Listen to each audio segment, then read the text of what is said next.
આગામી 5 દિવસ સુરત સહિત દક્ષિણ ગુજરાતમાં હીટવેવની આગાહી કરાઈ છે। ત્યારે આગાહીને લઈને તંત્ર પણ એલર્ટ મોડ પર છે। ત્યારે તંત્ર દ્વારા લોકોને સાવચેતી રાખવા માટેની અપીલ કરવામાં આવી છે।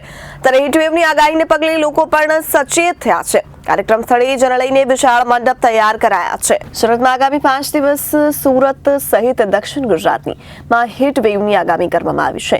ત્યારે આગાહીના તંત્ર પણ એલર્ટ મોડ પર છે। ત્યારે તંત્ર દ્વારા લોકોને સાવચેતી રાખવાની અપીલ કરાઈ છે। ત્યારે હીટવેવની આગાહીને પગલે લોકો પણ સચેત થયા છે।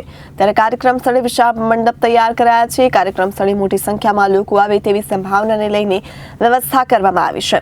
તડકામાં લોકોએ શેકાવું ન પડે તે માટેની વ્યવસ્થા કરાઈ છે। ત્યારે હીટવેવથી લોકોને બચાવવાનો પ્રયાસ કરાઈ રહ્યો છે।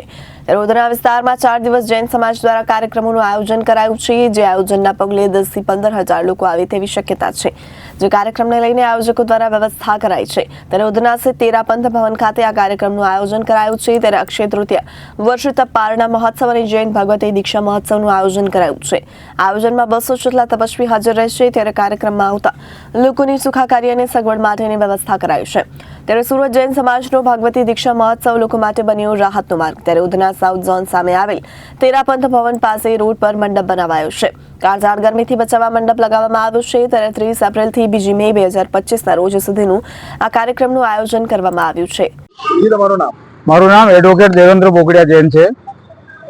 અહીંયા અમારે 30 તારીખે અક્ષય તૃતીયાનો પારણા મહોત્સવ છે અને 2 તારીખે જૈન દીક્ષા છે।